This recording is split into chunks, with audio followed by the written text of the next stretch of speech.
Praise the Lord. सबको जय मसीह की। मैं एक बार फिर आप सबका भाई सुनील। आप सब कैसे हैं? और मैं परमेश्वर का धन्यवाद करता हूं कि आप सब सुरक्षित हैं, प्रभु में आनंदित हैं और मगन हैं।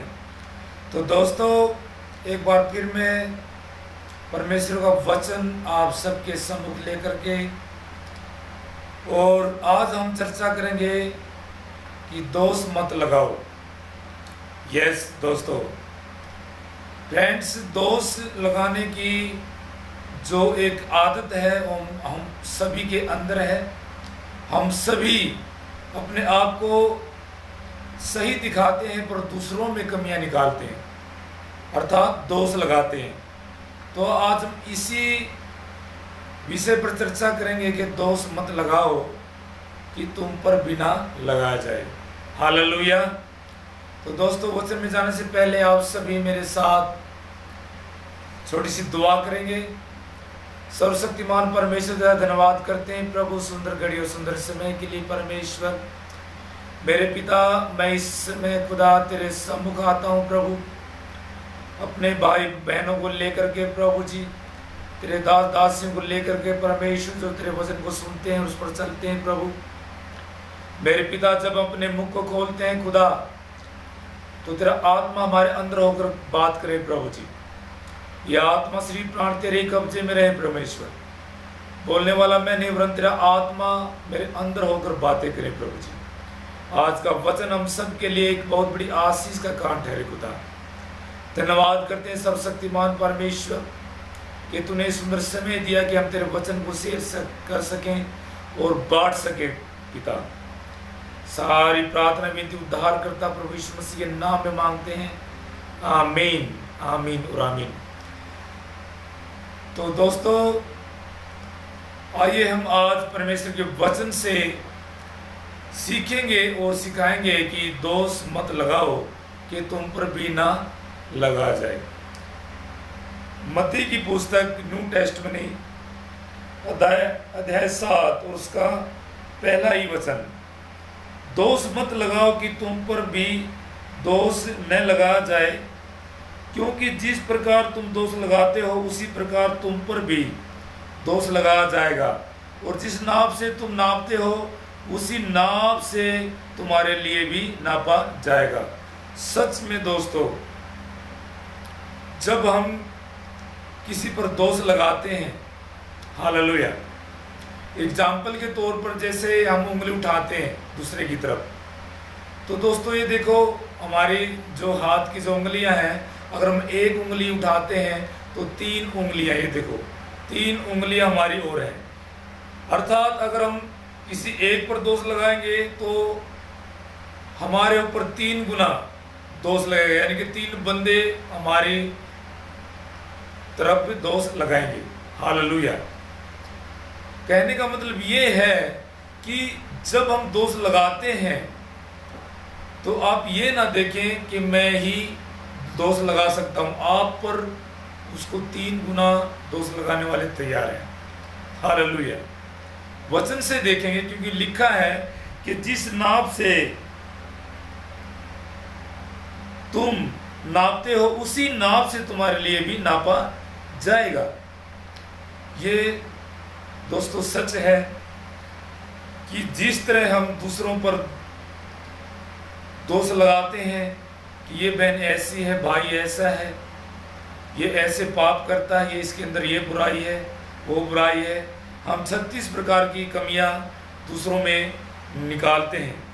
परंतु वचन कहता है कि हे दोष लगाने वाले, तू निरुत्तर है, अर्थात तू वैसा ही है जैसा तू दूसरे पर दोष लगाता है।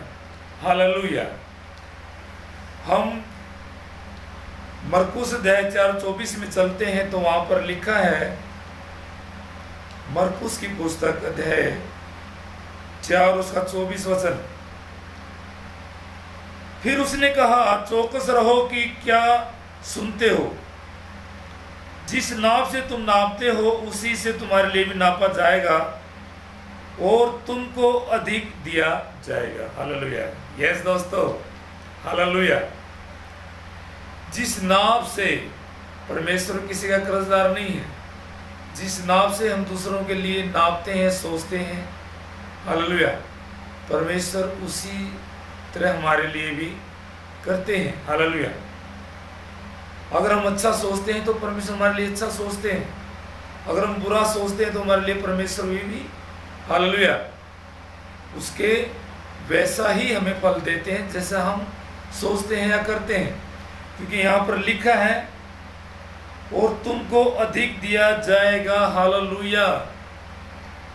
अगर हम कम दोष लगाते हैं तो हमें उसका डबल दोष हम पर परमेश्वर लगाएगा, हालेलुया।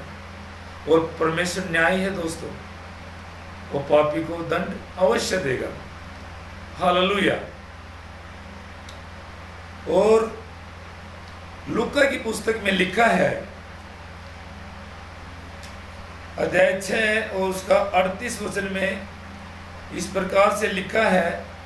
अगर आपके पास पवित्र शास्त्र है तो आप निकाल सकते हैं।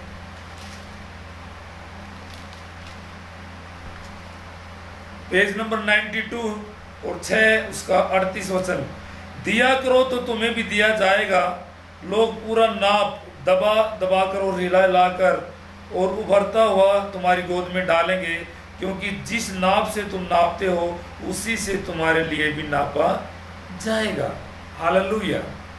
दिया करो यानी कि अगर हम अच्छा देंगे तो हमारे लिए अच्छा ही देने के लिए 10 बंदे परमेश्वर ने तैयार कर रखे हैं, हालेलुया।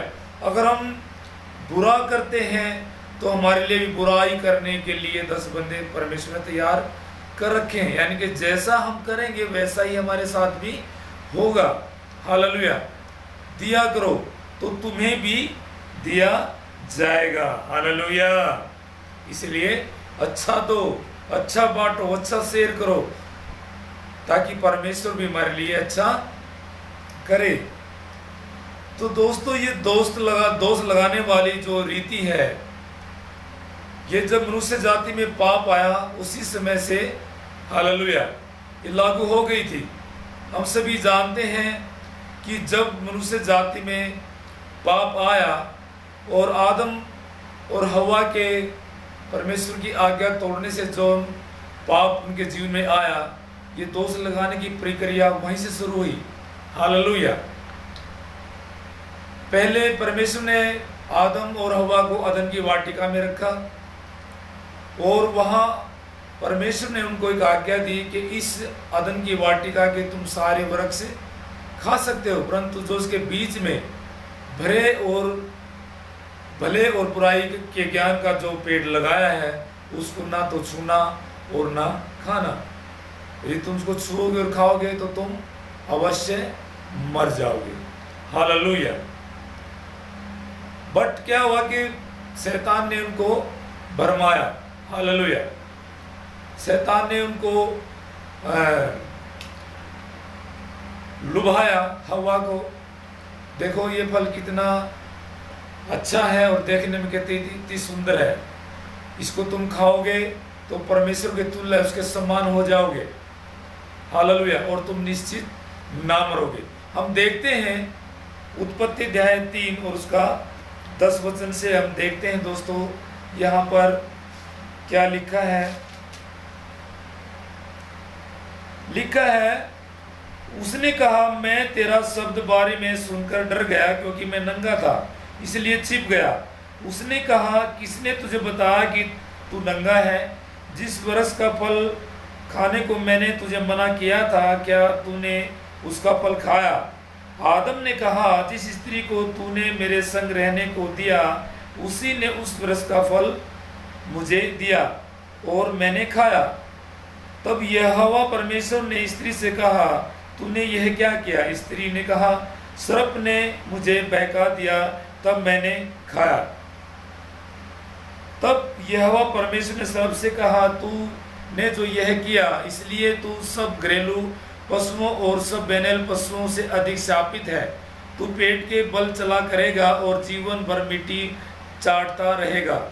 और मैं तेरे और इस स्त्री के बीच में, तेरे वंश और इसके वंश के बीच में बैर उत्पन्न करूंगा। वह तेरे सिर को कुचल डालेगा और तू उसकी एड़ी को डसेगा। हालेलुया, ये सच्चाई है दोस्तों।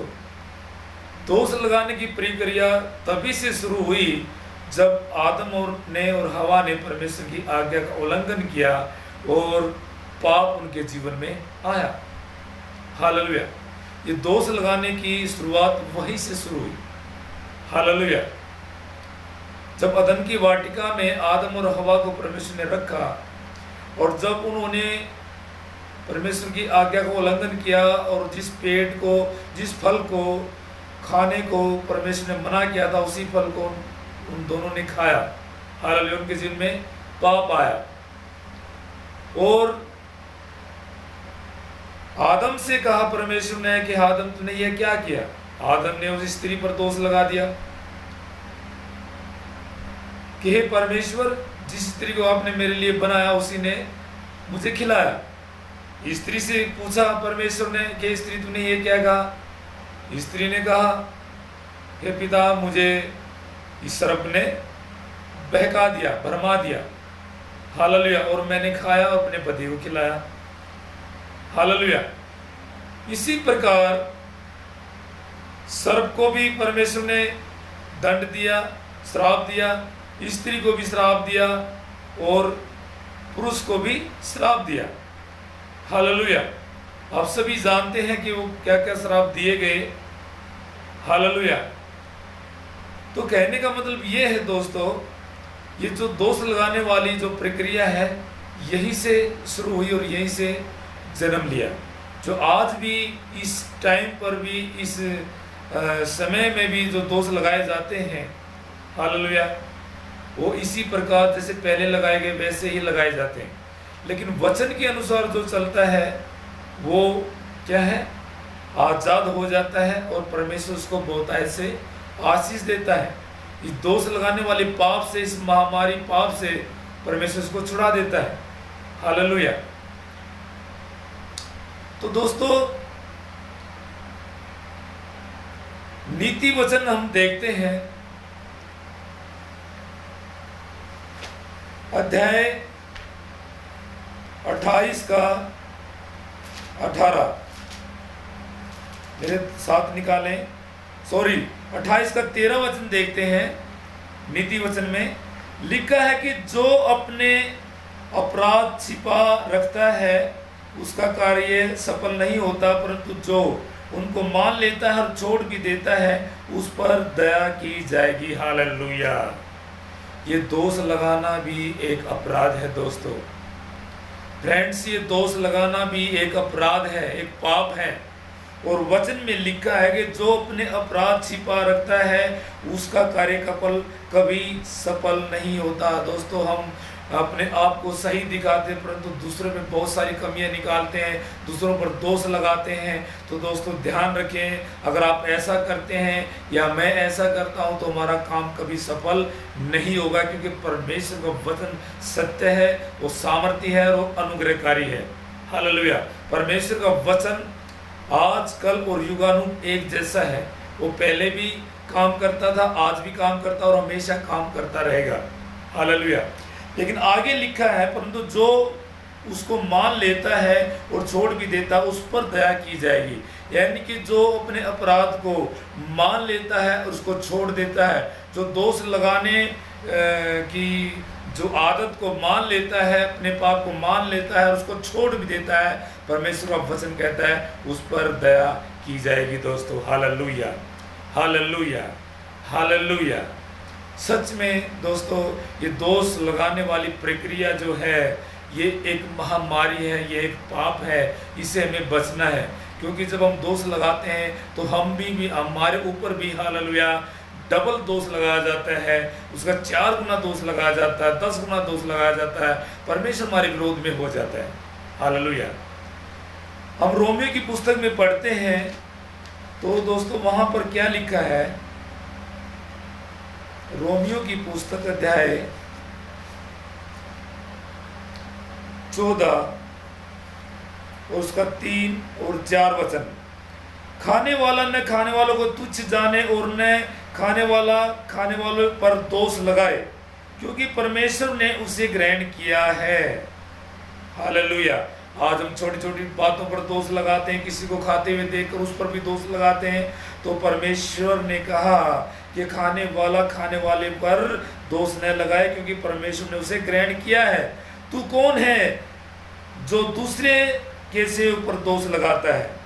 उसका स्थिर रहना या गिर जाना उसके स्वामी ही से संबंध रखता है, वरन वह स्थिर ही कर दिया जाएगा, क्योंकि प्रभु उसे स्थिर रख सकता है। हालेलुया। और दोस्तों इसी का हम 10 पढ़ते हैं, 14 का 10 पढ़ते हैं। तो यहाँ पर परमेश्वर का वचन क्या कहता है कि तू अपने भाई पर क्यों दोष लगाता है, या तू फिर क्यों अपने भाई को तुच्छ जानता है? हम सब के सब परमेश्वर के न्याय सिंहासन के सामने खड़े होंगे, क्योंकि लिखा है, प्रभु कहता है, मेरे जीवन की सौगंध कि हर एक घुटना मेरे सामने टिकेगा और हर एक जीभ परमेश्वर को अंगीकार करेगी। इसलिए हम में से हर एक परमेश्वर को अपना अपना लेखा देगा। हालेलुया। तो दोस्तों ये सच्चाई है। हम सब ने परमेश्वर को अपना अपना लेखा देना है, इसलिए अपने आप को हमें संभाल कर रखना है। हालेलुया। हम किसी को अच्छा या बुरा नहीं कह सकते, क्योंकि हमारे कहने से कुछ नहीं होगा।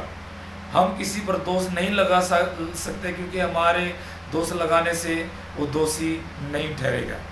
हालेलुया। अगर आपको लगता है कि मेरे अंदर कमी है तो प्लीज़ आप मेरे लिए प्रार्थना करें। आपको लगता है कि मेरे अंदर बुराइयां हैं, मेरे अंदर पाप है, तो आप मेरे लिए दुआ करें। तो दोस्तों हमें अपने मुख से, अपनी जीभ से किसी के बारे में भी कोई भी बुरे शब्द ना कहें, किसी के बारे में भी दोष ना लगाएं। तो दोस्तों वचन तो, बाइबल तो बहुत सारी बातें बताने के लिए तैयार है, लेकिन हम थोड़ा खाएं, थोड़ा, ताकि हजम हो, और वो जो खाते हैं वो हजम हो, और हमारे अंदर वो फल बना रहे और हमारे अंदर ताकत आए, जिस प्रकार वचन में लिखा है। हालेलुया। कि यदि तुम मुझ में और मेरा वचन तुम्हारे अंदर बना रहेगा, हालेलुया, तो जो तुम चाहो तुम्हारे लिए हो जाएगा। यानी कि वचन कहता है कि तुमने मुझे नहीं चुना, मैंने तुम्हें चुना और नियुक्त भी किया, ताकि तुम बहुत सारा फल लेकर आओ और तुम्हारा फल हमेशा बना रहे। हालेलुया। तो इन वचनों के द्वारा परमेश्वर आप सबको बहुत सारा आशीष दे, बहुत सारा फल दे, और ये फल हमेशा हम सब के जीवन में बना रहे। तो दोस्तों अगर मुझसे कोई बोलने में कोई अगर कहीं कमी लगती है तो प्लीज़ कमेंट करें, मुझे बताएं, क्योंकि आप सब परमेश्वर के वचन को जानते हैं और हम सब ने परमेश्वर के वचन को शेयर करना है, बांटना है। हालेलुया। उसके राज्य को बढ़ाना, उसके राज्य के लिए काम करना है। तो दोस्तों प्लीज़ अपने आप सुझाव दे सकते हैं, कमेंट दे सकते हैं। हालेलुया। और बाइबल के अनुसार, उसके वचन के अनुसार आप एक दूसरे को, हम सबको सिखा सकते हैं। हालेलुया। तो दोस्तों आइए हम प्रार्थना करेंगे कि जो दोष लगाने वाली जो हम सब के अंदर एक ये बीमारी है, इसको परमेश्वर दूर करे। धन्यवाद धन्यवाद धन्यवाद सर्वशक्तिमान परमेश्वर तेरा धन्यवाद, प्रभु यीशु मसीह पवित्र आत्मा तेरा धन्यवाद, महान परमेश्वर तेरा धन्यवाद करते हैं प्रभु जी। तेरी उपस्थिति में आते हैं प्रभु, तेरे अनुग्रह के लिए धन्यवाद करते हैं प्रभु जी, तेरी दया के लिए, तेरी कृपा के लिए धन्यवाद करते हैं प्रभु। मेरे पिता जो बहन भाई प्रभु हालेलुया मुझसे जुड़े हैं खुदा, इस वचन को सुन रहे हैं परमेश्वर, मुझे सुन रहे हैं प्रभु, तेरे वचन को सुन रहे हैं मेरे परमेश्वर खुदावन। मैं प्रभु तेरा दया भरा हाथ, तेरा छेदा हुआ हाथ प्रभु जी मैं अपने बहन भाई को बढ़ाता हूँ प्रभु। और किसी बहन भाई के अंदर प्रभु जी दोष लगाने वाली प्रक्रिया है प्रभु जी, दोष लगाने वाली आदत है प्रभु जी, दोष लगाने वाली आत्मा है प्रभु, मैं नकारता हूँ। हर एक भाई बहन के जीवन से दोष लगाने वाली गंदी बदरू आत्मा इसी वक्त उनके आत्मा से प्राण को छोड़े और निकल जाए प्रभु यीशु के मान सामर्थ्य नाम में। और रीबा लाबा लाबा लाबा ओ राबा लिपि लिबला बाला बाला बा, धन्यवाद धन्यवाद धन्यवाद। ओ सर्वशक्तिमान परमेश्वर, प्रभु जी देखने वालों को ब्लेस कर, प्रभु उनके बच्चों को ब्लेस कर, प्रभु उनके रोजगार को ब्लेस कर, उनके जीवन को ब्लेस कर मेरे राजा। ओ प्रभु जी इनके जीवन से हर एक बुराई का नाश हो प्रभु जी, हालेलुया। हर एक दोष लगाने वाली बुराई की आत्मा इनके जीवन को छोड़कर निकल जाए यीशु के सामर्थ्य नाम में। ओ प्रभु तेरा वचन कहता है जो तुम पृथ्वी पर बांधोगे स्वर्ग में बंधेगा, जो पृथ्वी पर खोलोगे स्वर्ग में खुल जाएगा। ओ प्रभु जी मैं अपने बहन भाइयों के लिए दुआ करता हूँ, इनके लिए आशीष खोलता हूँ, और परमेश्वर इस दोष लगाने वाली आत्मा को मैं इनके जीवन से निकाल कर बांध देता हूँ, और बांध कर आज्ञा देता हूँ इनके जीवन को छोड़े, हालेलुया। इनके बच्चों को छोड़, इनके घर परिवार को छोड़, इनके रोजगार को छोड़े और निकल जाए प्रभु यीशु के सामर्थ्य नाम में। ओ धन्यवाद राजा, धन्यवाद पवित्र आत्मा, थैंक यू जीसस, हालेलुया। आपने प्रभु जी मुझे इस्तेमाल किया परमेश्वर, इस समय मैं आपका धन्यवाद करता हूँ प्रभु जी। खुदावन जो प्रभु हालेलुया, जो तेरे दास हैं, तेरे बेटा बेटियां जो तेरे राज्य के लिए काम करते हैं प्रभु, मैं उनके लिए भी दुआ मांगता हूं परमेश्वर। तो खुदा तेरे वचन को शेयर करते, जो तेरी स्तुति आराधना में लोलीन रहते मेरे प्रभु, उनको भी आशीष देना, अनाउंटिंग देना, उनकी हर एक जरूरतों को पूरा करना, हर एक कमी घटी को पूरा करना प्रभु जी। मैं धन्यवाद करता हूँ, हालेलुया। हे हमारे बाप तू जो स्वर्ग में है, तेरा नाम पवित्र माना जाए, तेरा राज्य आए, तेरी इच्छा जैसे स्वर्ग में पूरी होती है वैसे पृथ्वी पर भी हो। हमारी हर दिन की रोटी आज हमें दे, जिस प्रकार हम अपने अपराधियों को क्षमा करते हैं आप हमारे पापों को क्षमा करें। हमें परीक्षा में न लाएं परंतु बुराई से बचाएं, क्योंकि राज्य और पराक्रम और महिमा सदा तेरी है। सत्य मार्ग और जीवन आप हैं प्रभु। इस प्रार्थना को मांगते हैं उद्धारकर्ता प्रभु यीशु मसीह के सामर्थ्य नाम में। मेरे साथ आप सभी बोले आमीन आमीन और आमीन। सबको जय मसीह की दोस्तों। नेक्स्ट टाइम फिर मिलेंगे, तब तक परमेश्वर आप सबको आशीष दे, सुरक्षित रखे, और प्रभु अपना सामर्थ्य और बलवंत हाथ आप सब पर बनाए रखे। सबको जय मसीह की। Praise the Lord.